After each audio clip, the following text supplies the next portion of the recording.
Hello. Today we are going to begin The Weight of Glory by C.S. Lewis. The weight of glory. If you asked 20 good men today what they thought the highest of the virtues, 19 of them would reply unselfishness.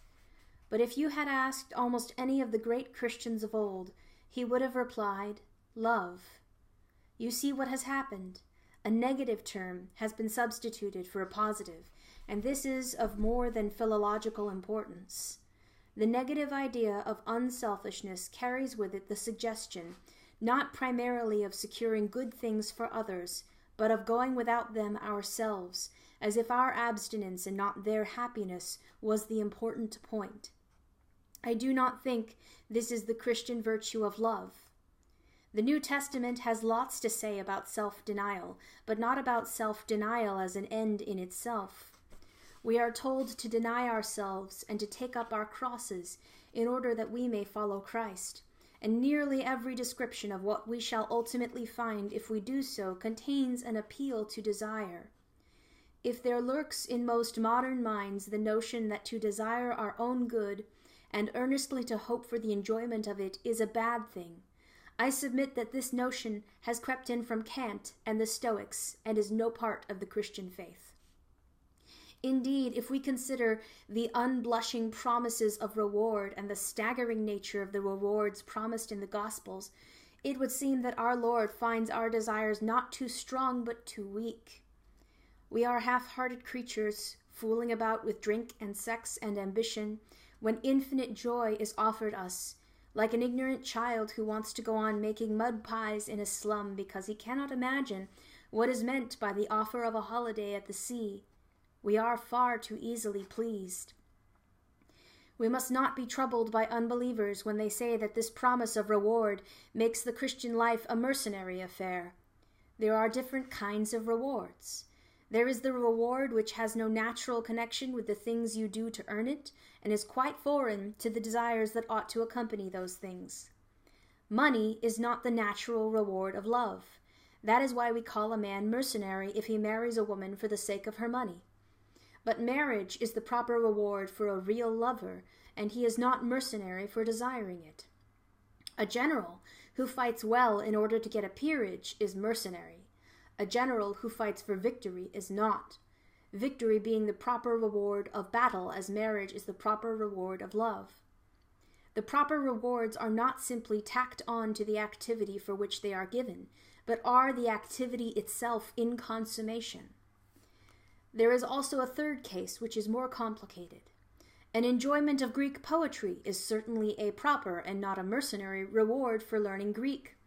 But only those who have reached the stage of enjoying Greek poetry can tell from their own experience that this is so. The schoolboy beginning Greek grammar cannot look forward to his adult enjoyment of Sophocles as a lover looks forward to marriage or a general to victory. He has to begin by working for marks, or to escape punishment, or to please his parents, or at best in the hope of a future good which he cannot at present imagine or desire. His position, therefore, bears a certain resemblance to that of the mercenary.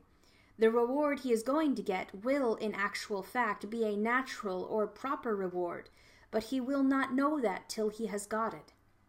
Of course, he gets it gradually. Enjoyment creeps in upon the mere drudgery, and nobody could point to a day or an hour when the one ceased and the other began. But it is just in so far as he approaches the reward that he becomes able to desire it for its own sake. Indeed, the power of so desiring it is itself a preliminary reward. The Christian, in relation to heaven, is in much the same position as this schoolboy. Those who have attained everlasting life in the vision of God doubtless know very well that it is no mere bribe, but the very consummation of their earthly discipleship. But we who have not yet attained it cannot know this in the same way, and cannot even begin to know it at all except by continuing to obey, and finding the first reward of our obedience in our increasing power to desire the ultimate reward. Just in proportion as the desire grows, our fear, lest it should be a mercenary desire, will die away and finally be recognized as an absurdity. But probably this will not, for most of us, happen in a day. Poetry replaces grammar, gospel replaces law, longing transforms obedience, as gradually as the tide lifts a grounded ship. But there is one other important similarity between the schoolboy and ourselves. If he is an imaginative boy, he will quite probably be reveling in the English poets and romancers suitable to his age some time before he begins to suspect that Greek grammar is going to lead him to more and more enjoyments of the same sort. He may even be neglecting his Greek to read Shelley and Swinburne in secret. In other words, the desire which Greek is really going to gratify already exists in him and is attached to objects which seem to him quite unconnected with Xenophon and the verbs in... There's 2 Greek letters here that I have no idea what they are and I cannot read aloud. Now, if we are made for heaven, the desire for our proper place will be already in us, but not yet attached to the true object, and will even appear as the rival of that object. And this, I think, is just what we find. No doubt there is one point in which my analogy of the schoolboy breaks down. The English poetry which he reads when he ought to be doing Greek exercises may be just as good as the Greek poetry to which the exercises are leading him, so that in fixing on Milton instead of journeying on to Aeschylus, his desire is not embracing a false object. But our case is very different. If a trans-temporal, trans-finite good is our real destiny, then any other good on which our desire fixes must be in some degree fallacious, must bear at best only a symbolical relation to what will truly satisfy. In speaking of this desire for our own far-off country, which we find in ourselves even now, I feel a certain shyness. I am almost committing an indecency. I am trying to rip open the inconsolable secret in each one of you, the secret which hurts so much that you take your revenge on it by calling it names like nostalgia and romanticism and adolescence. The secret also which pierces with such sweetness that when, in very intimate conversation, the mention of it becomes imminent, we grow awkward and affect to laugh at ourselves. The secret we cannot hide and cannot tell, though we desire to do both. We cannot tell it because it is a desire for something that has never actually appeared in our experience. We cannot hide it because our experience is constantly suggesting it, and we betray ourselves like lovers at the mention of a name. Our commonest expedient is to call it beauty and behave as if that had settled the matter. Wordsworth's expedient was to identify it with certain moments in his own past, but all this is a cheat. If Wordsworth had gone back to those moments in the past, he would not have found the thing itself, but only the reminder of it. What he remembered would turn out to be itself a remembering. The books or the music in which we thought the beauty was located will betray us if we trust to them. It was not in them, it only came through them, and what came through them was longing. These things, the beauty, the memory of our own past, are good images of what we really desire, but if they are mistaken for the thing itself, they turn into dumb idols, breaking the hearts of their worshippers. For they are not the thing itself, they are only the scent of a flower we have not found, the echo of a tune we have not heard, news from a country we have never yet visited. Do you think I am trying to weave a spell? Perhaps I am, but remember your fairy tales. Spells are used for breaking enchantments as well as for inducing them. And you and I have need of the strongest spell that can be found to wake us from the evil enchantment of worldliness which has been laid upon us for nearly 100 years. Almost our whole education has been directed to silencing this shy, persistent inner voice.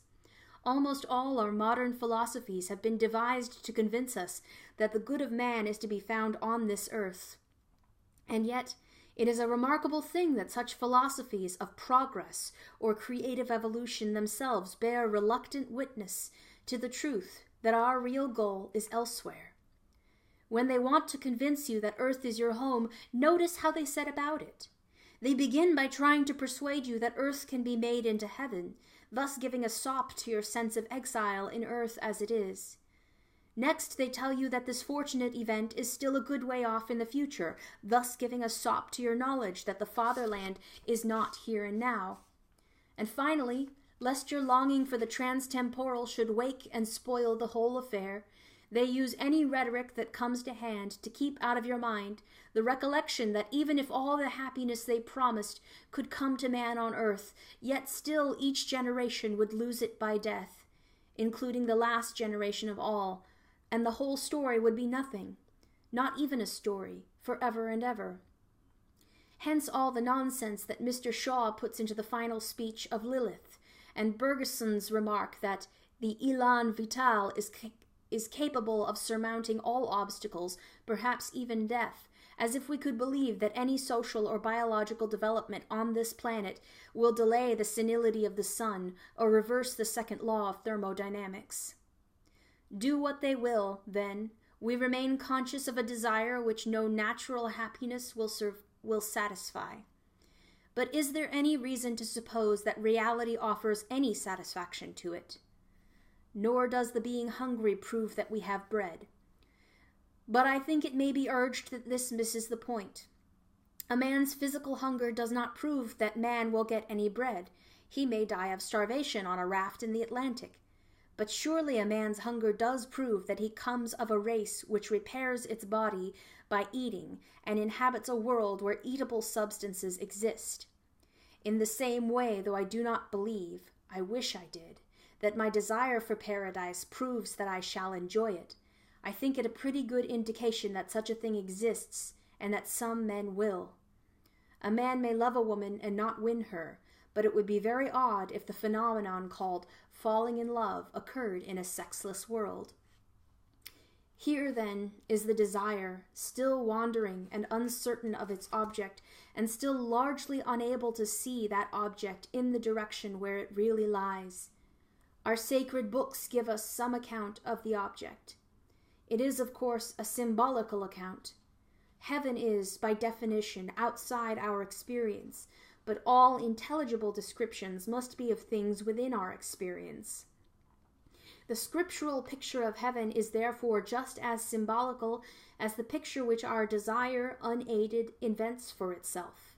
Heaven is not really full of jewelry any more than it is really the beauty of nature or a fine piece of music. The difference is that the scriptural imagery has authority. It comes to us from writers who were closer to God than we, and has stood the test of Christian experience down the centuries. The natural appeal of this authoritative imagery is to me at first very small. At first sight it chills rather than awakes my desire, and that is just what I ought to expect. If Christianity could tell me no more of the far-off land than my own temperament led me to surmise already, then Christianity would be no higher than myself. If it has more to give me, I expect it to be less immediately attractive than my own stuff. Sophocles at first seems dull and cold to the boy who has only reached Shelley. If our religion is something objective, then we must never avert our eyes from those elements in it which seem puzzling or repellent, for it will be precisely the puzzling or the repellent which conceals what we do not yet know and need to know. The promises of Scripture may be very roughly reduced to 5 heads. It is promised, 1, that we shall be with Christ, 2, that we shall be like him, 3, with an enormous wealth of imagery, that we shall have glory, 4, that we shall in some sense be fed or feasted or entertained, and 5, that we shall have some sort of official position in the universe, ruling cities, judging angels, being pillars of God's temple. The first question I ask about these promises is, why any one of them except the first, which is that we shall be with Christ? Can anything be added to the conception of being with Christ? For it must be true, as an old writer says, that he who has God and everything else has no more than he who has God only. I think the answer turns again on the nature of symbols. For though it may escape our notice at first glance, yet it is true that any conception of being with Christ, which most of us can now form, will not be very much less symbolical than the other promises. For it will smuggle in ideas of proximity in space and loving conversation, as we now understand conversation. And it will probably concentrate on the humanity of Christ, to the exclusion of his deity. And in fact, we find that those Christians who attend solely to this first promise always do fill it up with very earthly imagery indeed. In fact, with hymeneal or erotic imagery. I am not for a moment condemning such imagery. I heartily wish I could enter into it more deeply than I do, and pray that I yet shall. But my point is that this also is only a symbol, like the reality in some respects, but unlike it in others, and therefore needs correction from the different symbols in the other promises. The variation of the promises does not mean that anything other than God will be our ultimate bliss, but because God is more than a person, and lest we should imagine the joy of his presence too exclusively in terms of our present poor experience of personal love, with all its narrowness and strain and monotony, a dozen changing images, correcting and relieving each other, are supplied. I turn next to the idea of glory. There is no getting away from the fact that this idea is very prominent in the New Testament and in early Christian writings. Salvation is constantly associated with psalms, crowns, white robes, thrones, and splendor like the sun and stars. All this makes no immediate appeal to me at all, and in that respect I fancy I am a typical modern. Glory suggests two ideas to me, one of which seems wicked and the other ridiculous. Either glory means to me fame, or it means luminosity.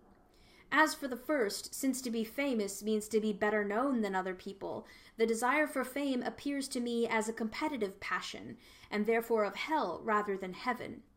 As for the second, who wishes to become a kind of living electric light bulb? When I began to look into this matter, I was shocked to find such different Christians as Milton, Johnson, and Thomas Aquinas taking heavenly glory, quite frankly, in the sense of fame or good report. But not fame conferred by our fellow creatures, fame with God. Approval, or I might say appreciation, by God. And then when I had thought it over, I saw that this view was scriptural. Nothing can eliminate from the parable the divine accolade, "Well done, thou good and faithful servant." With that, a good deal of what I had been thinking all my life fell down like a house of cards.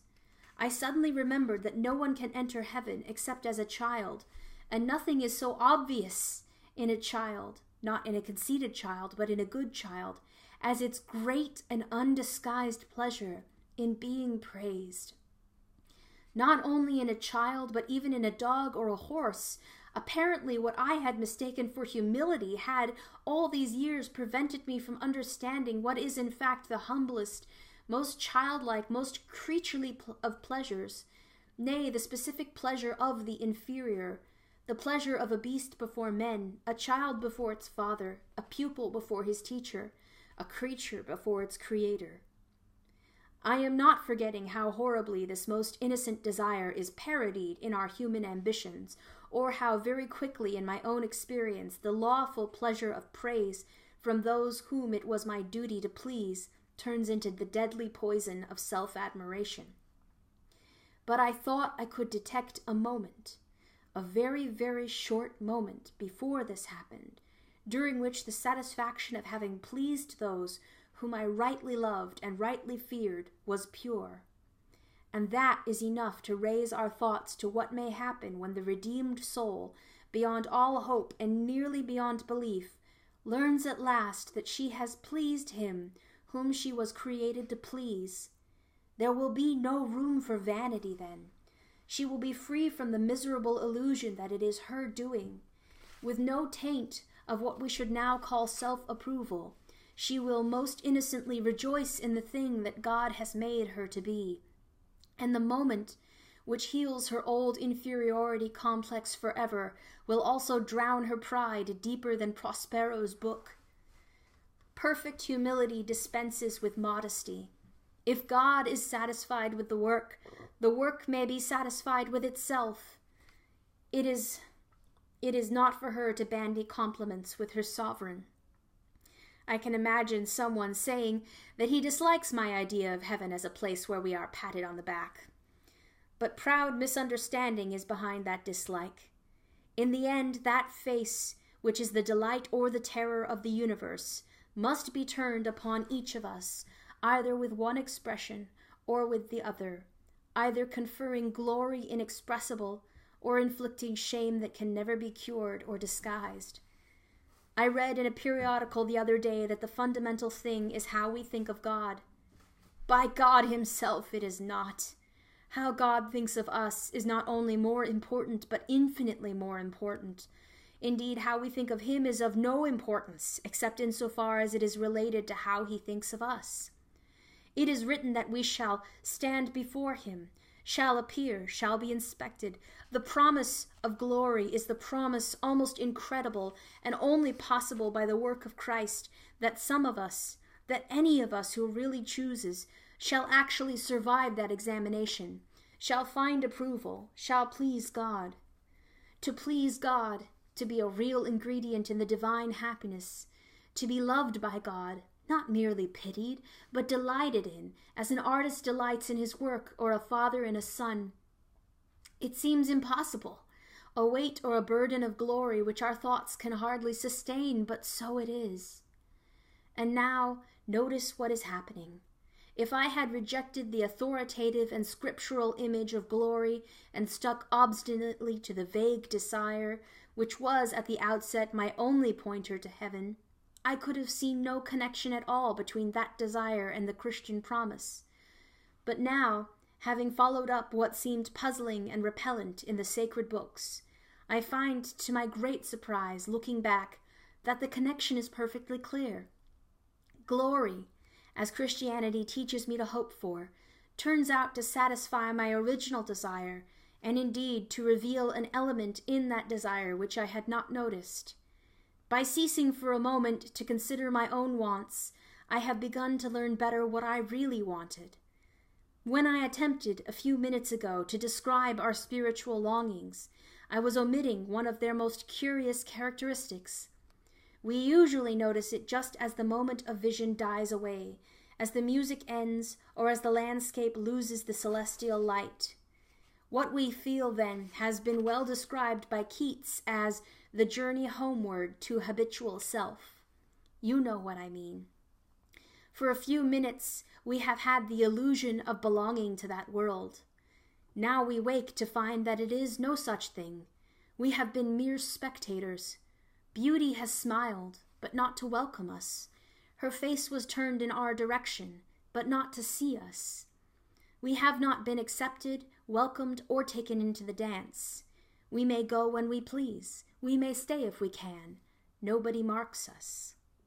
A scientist may reply that since most of the things we call beautiful are inanimate, it is not very surprising that they take no notice of us. That, of course, is true. It is not the physical objects that I am speaking of, but that indescribable something of which they become, for a moment, the messengers. And part of the bitterness which mixes with the sweetness of that message is due to the fact that it so seldom seems to be a message intended for us, but rather something we have overheard. By bitterness I mean pain, not resentment. We should hardly dare to ask that any notice be taken of ourselves, but we pine. The sense that in this universe we are treated as strangers, the longing to be acknowledged, to meet with some response, to bridge some chasm that yawns between us and reality, is part of our inconsolable secret. And surely from this point of view, the promise of glory, in the sense described, becomes highly relevant to our deep desire. For glory means good report with God, acceptance by God, response, acknowledgement, and welcome into the heart of things. The door on which we have been knocking all our lives will open at last. Perhaps it seems rather crude to describe glory as the fact of being noticed by God, but this is almost the language of the New Testament. St. Paul promises to those who love God not, as we should expect, that they will know him, but that they will be known by him. 1 Corinthians 8:3. It is a strange promise. Does not God know all things at all times? But it is dreadfully re-echoed in another passage of the New Testament. There we are warned that it may happen to any one of us to appear at last before the face of God and hear only the appalling words, "I never knew you. Depart from me." In some sense, as dark to the intellect as it is unendurable to the feelings, we can be both banished from the presence of him who is present everywhere and erased from the knowledge of him who knows all. We can be left utterly and absolutely outside, repelled, exiled, estranged, finally and unspeakably ignored. On the other hand, we can be called in, welcomed, received, acknowledged. We walk every day on the razor edge between these two incredible possibilities. Apparently, then, our lifelong nostalgia, our longing to be reunited with something in the universe from which we now feel cut off, to be on the inside of some door which we have always seen from the outside, is no mere neurotic fancy, but the truest index of our real situation. And to be at last summoned inside would be both glory and honor beyond all our merits, and also the healing of that old ache. And this brings me to the other sense of glory. Glory as brightness, splendor, luminosity. We are to shine as the sun. We are to be given the morning star. I think I begin to see what it means. In one way, of course, God has given us the morning star already. You can go and enjoy the gift on many fine mornings if you get up early enough. What more, you may ask, do we want? But we want so much more. Something the books on aesthetics take little notice of. But the poets and the mythologies know all about it. We do not want merely to see beauty, though God knows even that bounty is enough. We want something else which can hardly be put into words, to be united with the beauty we see, to pass into it, to receive it into ourselves, to bathe in it, to become part of it. That is why we have peopled air and earth and water with gods and goddesses and nymphs and elves, that though we cannot, yet these projections can enjoy in themselves that beauty and grace and power of which nature is the image. That is why the poets tell us such lovely falsehoods. They talk as if the west wind could really sweep into a human soul, but it can't. They tell us that beauty born of murmuring sound will pass into a human face, but it won't, or not yet. For if we take the imagery of Scripture seriously, if we believe that God will one day give us the morning star and cause us to put on the splendor of the sun, then we may surmise that both the ancient myths and the modern poetry, so false as history, may be very near the truth as prophecy. At present we are on the outside of the world, the wrong side of the door. We discern the freshness and purity of the morning, but they do not make us fresh and pure. We cannot mingle with the splendors we see, but all the leaves of the New Testament are rustling with the rumor that it will not always be so. Some day, God willing, we shall get in.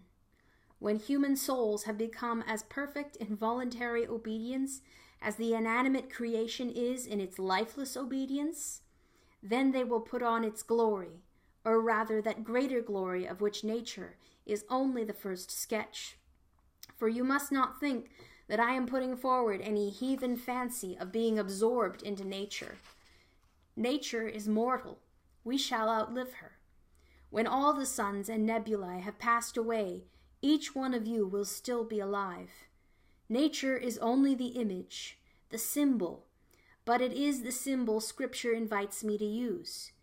We are summoned to pass in through nature, beyond her, into that splendor which she fitfully reflects. And in there, in beyond nature, we shall eat of the tree of life. At present, if we are reborn in Christ, the Spirit in us lives directly on God, but the mind, and still more the body, receives life from him at 1,000 removes, through our ancestors, through our food, through the elements.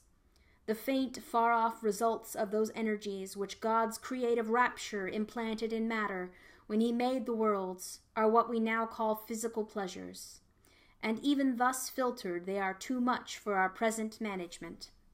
What would it be to taste at the fountainhead that stream of which even these lower reaches prove so intoxicating?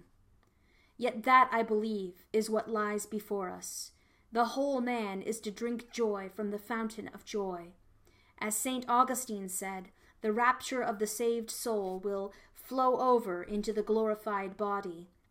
In the light of our present specialized and depraved appetites, we cannot imagine this torrens voluptatis, and I warn everyone most seriously not to try.